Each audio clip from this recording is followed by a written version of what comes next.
تو حجاج بن یوسف نے فوراً اس سے کہا کہ دیکھ تو جو رو رہا تھا وہ منہ سے رو رہا تھا، آنکھوں سے رو رہا تھا، دل سے نہیں رو رہا تھا۔ جب تجھے معلوم ہو گیا کہ 7 چکر پورے ہوتے ہی میری گردن اڑ جائے گی تو اس ڈر سے تو نے اللہ کے دل سے دعا مانگی، اس لیے اللہ نے تیری دعا سن لی۔ اتنا بڑا ظالم، تو وہ ظالم اتنا بڑا ظالم لوگوں کو جمع کر کے کہنے لگا کہ دیکھو ہندوستان میں مسلمان بچیوں پر، مسلمان عورتوں پر ظلم ہو رہا ہے، کون تیار ہے؟ تو سب کے سب کھڑے تھے۔ 17 سال کا نوجوان بچہ جن کو ہم محمد بن قاسم کے نام سے یاد کرتے ہیں، اللہ ان کی قبر کو نور سے منور فرمائے۔ پورے ہندوستان میں امن کو لانے والے، پورے ہندوستان میں سلامتی کو لانے والے، پورے ہندوستان میں مسلمانوں کو آزادی کے ساتھ جینے کا حق لے کر آنے والے محمد بن قاسم 17 سال کے نوجوان بچے تھے۔ آج 17 سال کا نوجوان بچہ اپنی جوانی کہاں ضائع کر رہا ہے؟ آج 17 سال کا نوجوان بچہ بس ایک چھوٹے سے چھوٹے دکان کھول رہے ہیں، نہ دنیا میں آگے بڑھنے کا شوق ہے، نہ دین میں آگے بڑھنے کا شوق ہے۔ اللہ کے نبی صلی اللہ علیہ وسلم نے ارشاد فرمایا، خوب دنیا بھی کماؤ، خوب آخرت بھی بناؤ، لیکن دنیا سے زیادہ آخرت بناؤ۔ لیکن ہمارے پاس نہ دنیا ہے نہ دین ہے، دو بھی چلے گئے ہمارے سے۔ 17 سال کا بچہ کھڑا ہوا، چچا جان میں جانے کے لیے تیار ہوں۔ تو حجاج بن یوسف نے کہا بیٹا ہندوستان ہے، ہمت ہونی ہے، تو 17 سال کا بچہ ہے۔ کہنے لگا چچا جان میرے ساتھ میرا اللہ ہے، میرے ساتھ میرا اللہ ہے۔ تو حجاج بن یوسف نے کہا ٹھیک ہے 40 آدمی کو لے کر جا، اس لیے کہ بہت بڑا ملک ہے۔ تو حجاج بن یوسف 40 نوجوانوں کو لے کر نکلے۔ جب ہندوستان کے بادشاہ کو معلوم ہوا کہ مرب سے، مکہ المکرمہ سے، مدینہ المنورہ سے ایک نوجوان نکلا ہے جس کا نام محمد بن قاسم ہے، ہندوستان پر آ رہا ہے، تو اس نے بیٹھ کر سب سے مشورہ کیا کہ ہم کیا کریں۔ تو اس بادشاہ کے رعایا نے یہ رائے دی، یہ مشورہ دی کہ بادشاہ ہم ہندوستان کے گول گڑھا کھود کر ہم پانی چھوڑ دیں گے تاکہ وہ کوئی اندر نہ آ سکے، اندر آ جائے تو پانی میں ڈوب کر مر جائیں۔ تو حضرت محمد بن قاسم رحمت اللہ علیہ نکل گئے، یہاں کام شروع ہو گیا اور پانی چھوڑ دیا گیا، اور وہاں لوگ، ہندوستان تھا، لوگ پوجا وغیرہ کرنا شروع کر دیے تھے۔ وہاں کا جو بڑا پوجاری تھا وہ کہنے لگا بہت بڑی پوجا کی ضرورت ہے، اس لیے مجھے پوجا کرنا ضروری ہے تاکہ وہ ظلم ہمارے اوپر نہ آ سکے۔ تو بادشاہ نے اجازت دے دی، وہ بادشاہ کی بیوی کو لے کر چلا گیا، جنگل میں چلا گیا۔ محمد بن قاسم ہندوستان آئے، دیکھے کہ بہت بڑا گڑھا ہے اور پانی چھوڑ دیا گیا ہے۔ تو لوگوں نے کہا کہ حضرت اب کیا کریں؟ محمد جن کا نام ہے صلی اللہ علیہ وسلم، علماء فرماتے ہیں کہ اگر کوئی بھی آدمی محمد نام رکھ لے اسے رے کر کے پکارنا بھی بہت بڑا گناہ ہے، آرے جارے کر کے پکارنا بھی بہت بڑا گناہ ہے، اس لیے کہ میرا اللہ کسی بھی نبی کو نام نہیں دیا، صرف میرا اللہ ہمارے نبی کو یہ نام اٹھا کر رکھا تھا۔ اور حضرت آمینہ کو روزانہ خواب میں یہ نام سنائی دیتا تھا کہ آمینہ تمہارے پیٹ سے ایک بچہ نکلنے والا ہے، ایک بچہ باہر آنے والا ہے جس کا نام تم محمد رکھو گی۔ اتنا پیارا نام محمد، تو وہ نام رکھ کر نبی کے خاندان والے بچے آ گئے، پانی ہے، گڑھا ہے۔ لوگوں نے کہا کہ بادشاہ ہم کیا کریں؟ محمد بن قاسم نے کہا ہم اللہ کے دین کے خاطر آئے ہیں، یہ پانی ہمارا کیا کر سکتا ہے، چلو گھوڑے اتارو۔ گھوڑے اتارنا تھا، اللہ کی قسم کتابوں میں لکھ کر ہے کہ ان گھوڑوں کے تسمے تک بھی نہیں بھیگے، پورا کا پورا سفر مکمل پانی میں سے اپنے گھوڑے دوڑا کر اندر آ گئے ہندوستان میں۔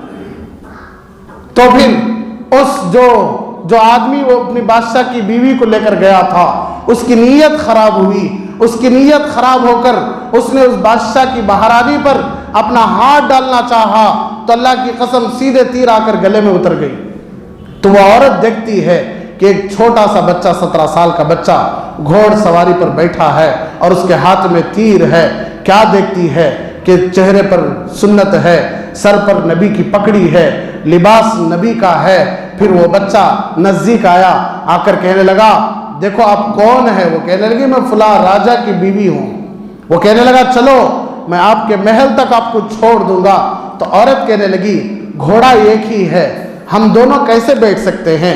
تو وہ نوجوان بچہ کہنے لگا کہ دیکھو میں نہیں بیٹھوں گا، آپ بیٹھو گے۔ سواری پر اس عورت کو بٹھایا اور بچہ کئی دور تک چلتا ہوا گیا۔ خود عورت لکھتی ہے کہ جب تک بادشاہ کا محل نہیں آیا وہ بچہ اپنی نظر اٹھا کر پیچھے تک بھی پلٹ کر نہیں دیکھا۔ وہ عورت کہنے لگی کہ دیکھو راستہ مجھے معلوم ہے، راستہ تم نہ معلوم نہیں، اس لیے میں سامنے چلوں گی، تم میرے پیچھے آنا۔ تو وہ بچہ کہنے لگا ہمارا دین ہمیں یہ نہیں سکھاتا کہ ہم اپنی عورتوں کو سامنے رکھیں، ہم عورتوں کو سامنے رکھنے کی وجہ سے عورت کی عزت نکلتی ہے، ہم اپنی عورتوں کو پیچھے رکھتے ہیں تاکہ ان کا پردے کا لحاظ ہو، ہماری نظریں ان پر نہ پڑیں۔ وہ ہماری ماں ہوتی ہے، وہ ہماری بہن ہوتی ہے، وہ ہماری بیٹی ہوتی ہے، اس لیے ہم عورت کو سامنے رکھ کر چلائیں گے تو ہماری نظر ان پر پڑ سکتی ہے، اس لیے ہمارا دین کہتا ہے کہ پیچھے رہو۔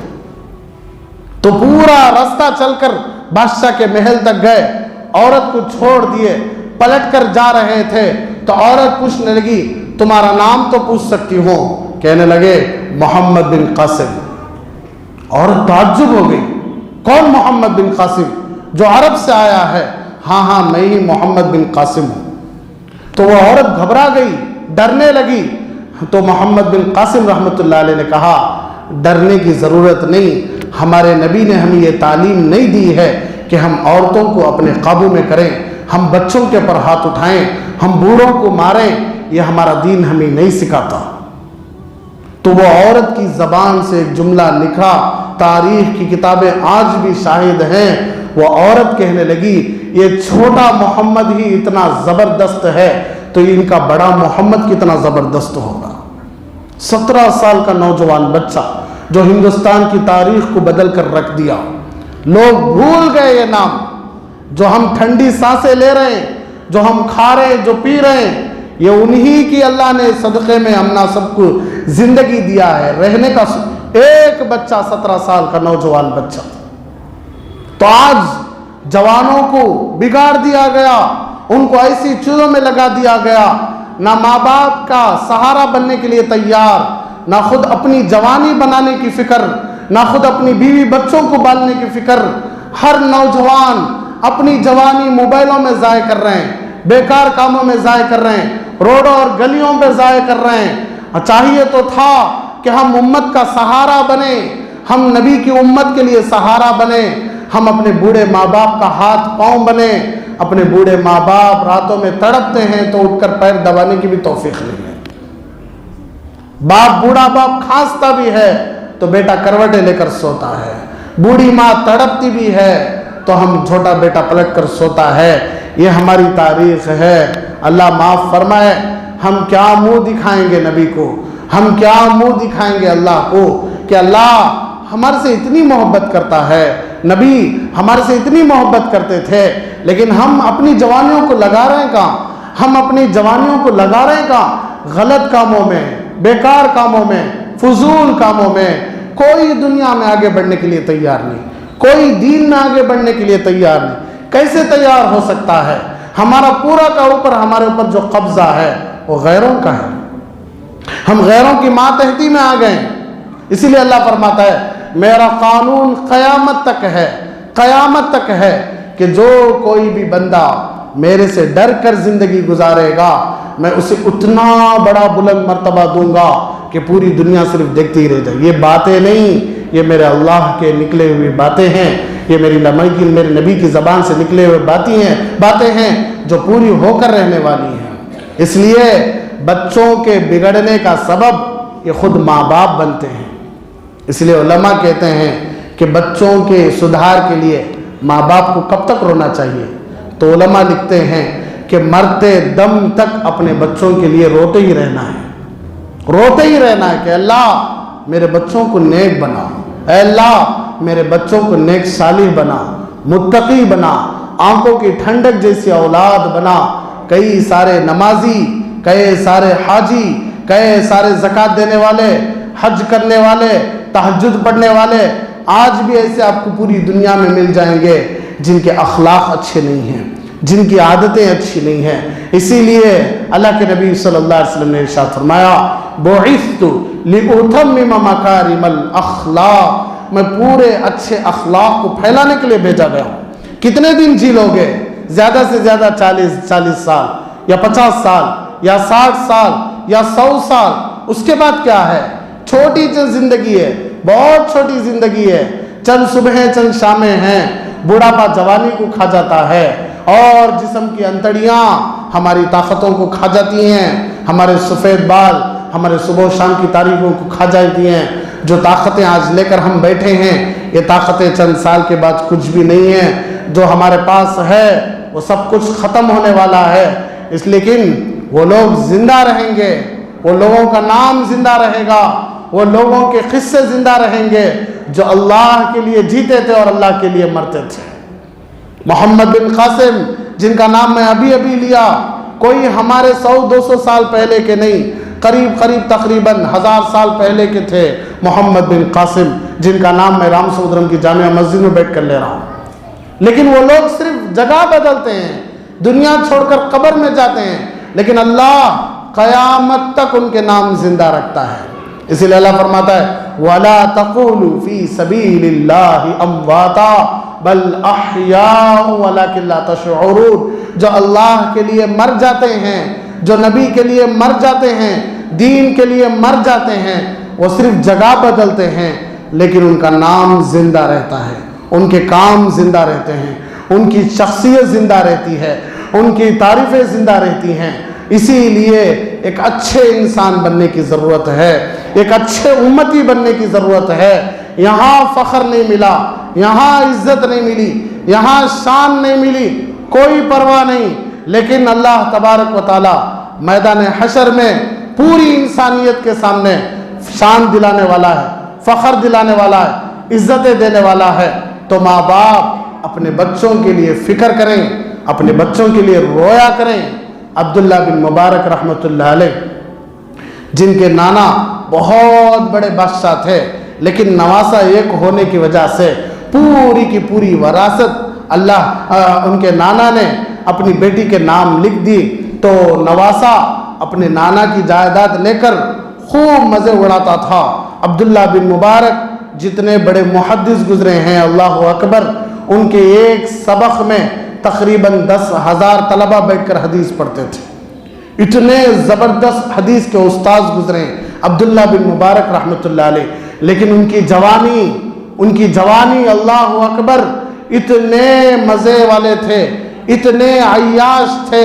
ماں باپ روزانہ کہتے، ماں باپ تہجد پڑھتے تھے، ماں باپ بچے کے لیے روتے تھے، ماں باپ کہتے تھے عبداللہ یہ اللہ کا پیسہ ہے، اللہ کے پیسوں کو غلط کاموں میں مت لگانا، لیکن جوانی کی وجہ سے ماں باپ کی بات نہیں سنتے تھے، خوب عیاشی کرتے تھے، لیکن ماں باپ رونا نہیں چھوڑے اللہ کے سامنے روتے رہے۔ ایک دن تہجد میں ماں باپ تہجد پڑھ رہے تھے، یہ سوئے ہوئے تھے، تو ابا کی زبان سے ایک آیت نکلی، أَلَمْ يَأْنِ لِلَّذِينَ آمَنُوا أَن تَخْشَعَ قُلُوبُهُمْ لِذِكْرِ اللَّهِ۔ کیا ابھی بھی ایمان والوں کو ٹائم نہیں آیا کہ اللہ کے ڈر سے ان کے دل بھڑک اٹھے؟ یہ آیت سننا تھا، فوراً آنکھوں میں سے آنسو نکل گئے۔ جوانی کے مزے میں تھے، شراب کے نشے میں تھے، لیکن فوراً صبح اٹھے، اپنے امی ابا سے کہنے لگے مجھے اتنے 1000 دینار اور درہم چاہیے۔ ماں نے کہا بیٹا پیسے تو ہم دینے کے لیے تیار ہیں، پھر بھی تم جا کر غلط کام میں لگاؤ گے؟ تو انہوں نے کہا نہیں، میں بیپار کے لیے پیسے پوچھ رہا ہوں۔ تو جب بیپار کے لیے بولنا تھا تو باپ اور ماں خوشی خوشی پیسے دے دیے، وہ پیسے لے کر کئی سالوں تک باہر چلے گئے۔ لیکن جب لوٹے تو اتنے بڑے استاذ بن گئے تھے، اتنے بڑے عالم بن گئے تھے۔ مدینۃ المنورہ میں اللہ کے نبی صلی اللہ علیہ وسلم کے روضہ اقدس کے پاس اللہ نے ان کو بیٹھ کر حدیث پڑھانے کا موقع دیا۔ اتنے زبردست حدیث کے محدث بن گئے تھے، عالم بن گئے تھے۔ جب گھر واپس آئے تو ماں باپ پریشان ہو گئے، دیکھے کہ بچے کے چہرے پر داڑھی ہے، پکڑی ہے، لباس بدل گیا ہے، بچے کا سلوک بدل گیا ہے، بچہ نیک اور متقی بن گیا ہے۔